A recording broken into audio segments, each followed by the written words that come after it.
Olá, bom dia a todos.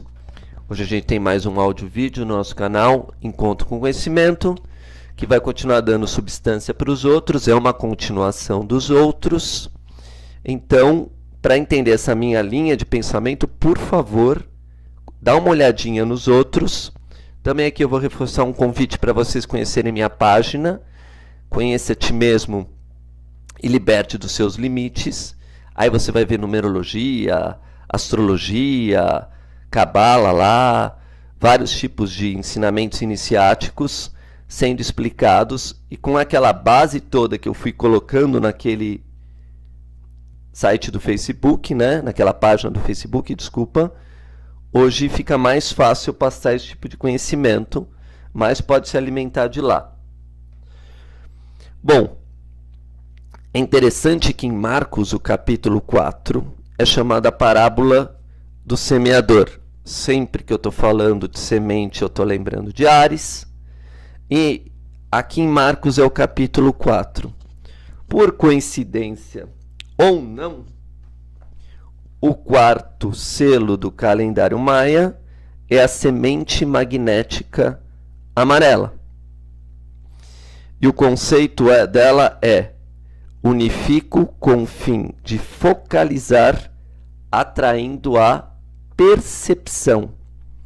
Sela entrada do florescimento com tom magnético do propósito. Então, usando a força do calendário maia, que é a percepção, né? Pedindo para a gente perceber o que está por trás das entrelinhas, usando a parábola do semeador, onde eu começo a dizer a mesma coisa sempre, que quem fez o calendário maia é o mesmo que fez as escrituras sagradas, todos inspirados pelo mesmo ser divino, Deus, no Alcorão Alá, no Bhagavad Gita Krishna, em hebraico o nome de Deus impronunciável, e assim por diante.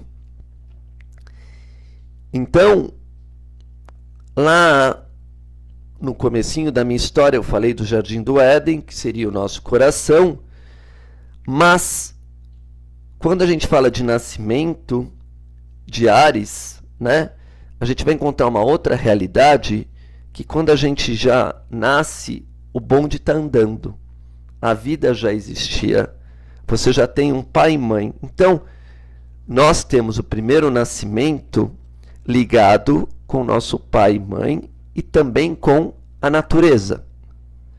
E os dois deram elementos compostos para nós, opostos que nos formaram. Então, eu recebi o óvulo da minha mãe, o sêmen do meu pai, uniu-se os dois, formou-se um embrião. Então, tem dentro deles toda a substância dos meus pais, dos meus avós, dos meus tataravós, até chegar, para quem acredita, em Adão e Eva, que seriam o arquétipo do homem e da mulher. E da natureza eu recebi os elementos: fogo, água, ar e terra, porque toda a natureza é composta por esses elementos. Claro que no sêmen do meu pai e o óvulo da minha mãe também existe fogo, água, ar e terra, como em toda natureza existem esses quatro elementos, muito bem explicados pela astrologia, onde a gente tem os elementos de fogo, né, que são representados pelos signos Áries, Leão e Sagitário, os elementos de água, representado por Câncer, Escorpião e Peixes, o elemento ar, representado por Libra, Aquário e Gêmeos, os elementos de terra, Touro, Virgem e Capricórnio. Então, estudando o zodíaco, mais a escritura sagrada, né, eu vou me alimentando. Mais o calendário maia, eu vou me alimentando. E quanto mais percepção, maior a liberdade. Então, Jesus, na realidade está escrito, aqui a imagem do Salvador, né? No Novo Testamento, Jesus é a imagem do Salvador, que a gente tem que tomar para nós mesmos, né? Imaginar é criar a imagem, é desenhar, né? Ver aquilo e tomar para nós, através das palavras dele, está escrito dessa forma. Versículo 4, 14. O que semeia, semeia a palavra. Então lá no Jardim do Éden, né? Deus semeou a palavra dele. Mas será que nosso pai e nossa mãe também não semeou o conhecimento deles? Será que todas as coisas não existe inteligência, né? Será que numa pedra não existe inteligência, numa árvore não existe inteligência, numa cobra não existe inteligência, num leão não existe inteligência? Porque se todas foram criadas pelo mesmo Criador, Deus colocou inteligência em todas as coisas, sabedoria em todas as coisas, poder em todas as coisas, porque são todas criaturas dele. Tudo foi ele que fez. Então, com esse conhecimento, eu vou perceber que às vezes o que é colocado em mim, o que quer ser colocado, introjetado em mim, vem com a sua própria característica. Então, meu pai e minha mãe têm as suas próprias características colocadas no seu gene. Você tem a genética humana. Então, as características do meu pai e da minha mãe não são divinas no seu todo. Existe a parte divina no meu pai e na minha mãe, mas existe a parte humana também. E também existem os instintos animais no meu pai e na minha mãe. Então, quando eu estou estudando Escritura Sagrada, quando eu estou lendo Escritura Sagrada, às vezes me dá uma vontade de sair, às vezes me dá um sono, eu sinto uma perturbação, às vezes uma ansiedade, uma vontade de ir embora. Por quê? Porque talvez dentro do meu coração, que seria o lugar que eu teria contato com Deus, já tem impurezas, já não está mais puro. Por quê? Porque o meu nascimento, quando eu nasci do meu pai e da minha mãe, dependia da pureza, do desejo sexual que um tinha pelo outro. Então, na própria Bíblia me instrui sobre isso. Como ela vai me instruir é um termo muito interessante. Está escrito: o que semeia, semeia a palavra, e os que estão junto ao caminho são aqueles em que a palavra é semeada. Mas tendo eles ouvido, vem logo Satanás e tira a palavra que foi semeada no coração deles.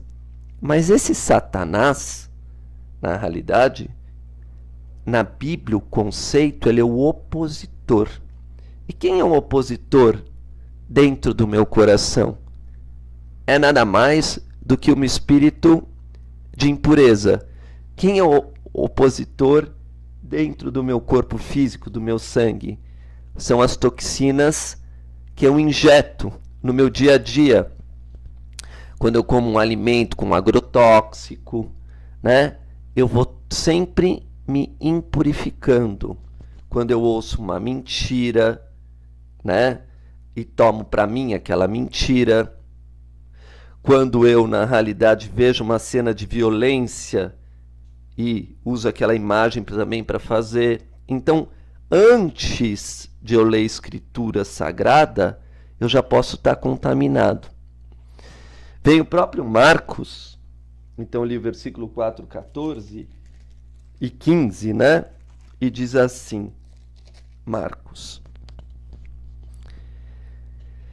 E dizia: o que sai do homem, isso é o que contamina o homem. Então do homem sai o sêmen, e do homem sai da boca dele as palavras.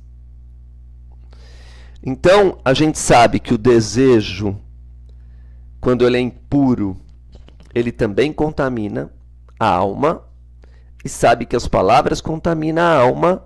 Então, quando a gente vai ler a Escritura Sagrada, às vezes a gente tem uma perturbação dizendo assim, não vai atrás desse negócio não estuda não estuda escritura, vai, sai, vai passear, né? Vai namorar, vai pro cinema, isso é muito chato, escritura sagrada não presta, né? E outra coisa, quem ensinou a gente também não pode saber o que está escrito aqui.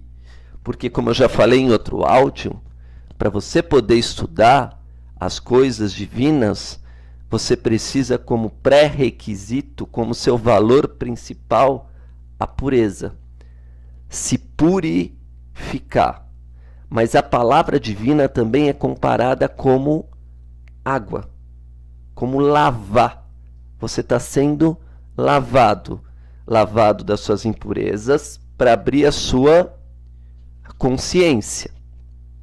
Então a gente tem que ter a consciência limpa para ter o contato com Deus. Por quê? Você vai chegar pro Santíssimo, pro Elevadíssimo, e não vai conseguir alcançar a vibração dele se você não tiver em ressonância com aquela vibração. Então, para a gente semear qualquer coisa, a gente tem que perceber a percepção. O quanto aquilo é receptivo, o quanto uma pessoa pode perceber o que está escrito. Qual era o verdadeiro sentimento? E isso vai depender do grau de pureza. Então, quando eu fiz meu pacto com Deus, tentando estudar a Escritura Sagrada, às vezes até meu pai e minha mãe não ficam muito satisfeitos com essa minha decisão. Por quê? Porque o espírito de impureza já pode ter penetrado no coração deles. Então eu vou ouvir deles, às vezes, uma voz estranha, né? Uma voz estranha dessa mácula, dessa mancha espiritual. Então, quando a gente lê Escritura, eu volto a falar, a gente começa a se purificar. E esse processo de purificação, né? Purificar lembra a virgem, se tornar puro lembra a virgem, é um trabalho que vai deixar a gente bastante desgastado, bastante cansado, mas limpo. Então depois a gente vai recuperar o tempo perdido, a gente vai se reconectar com Deus, com essa linguagem sagrada, com essas parábolas e etc. Então isso é garantido no próprio versículo de Marcos 7:21, porque está escrito, porque do interior do coração dos homens saem os maus pensamentos, os adultérios, as prostituições e os homicídios. Então, em muitos homens, quando a gente fala, aonde é a busca da felicidade? Ah, é num barzinho. Ah, é no casamento. Ah, é tendo filhos. Ah, é viajando. Ah, é tendo muito dinheiro. E a Bíblia não diz isso. A Bíblia diz que a busca da felicidade depende de um coração puro. A nossa felicidade depende do estado do nosso coração. Isso tem tudo a ver com o signo de Leão. Porque o signo de Leão é o sol, é o brilho, é a luz. Então, quando o nosso coração brilhar, quando o nosso coração é luz, né, nós estaremos cumprindo o nosso acordo com Deus, que é sermos felizes. Então, já nascemos com o bonde andando, as coisas já aconteceram.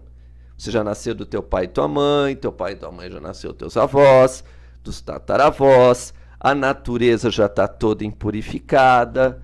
Então, na própria Bíblia, no capítulo 6, e todos os capítulos você pode pensar que 6 está ligado com o signo de Virgem, que é o sexto signo. Isso é um dos sinais que a Bíblia sempre coloca para nós, né? Capítulos em relação à marca de tempo, exatamente como signos. Está escrito assim: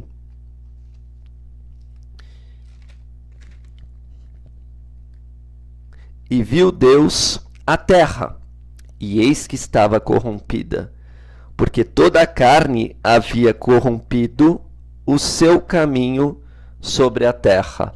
E lá na parábola do semeador, lá no 4:14, 15, a gente vê que andou pelo caminho.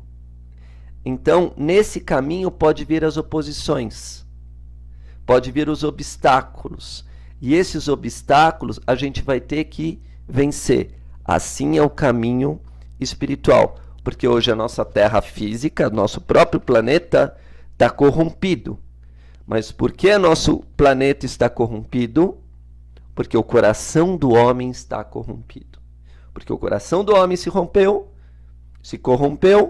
rompeu o pacto com Deus e se corrompeu, está agindo como os animais, né? Está agindo com impurezas que impedem o crescimento mental, espiritual, né? A gente não se liga mais ao nosso coração, que tem o desígnio direto ligado com a natureza e com Deus.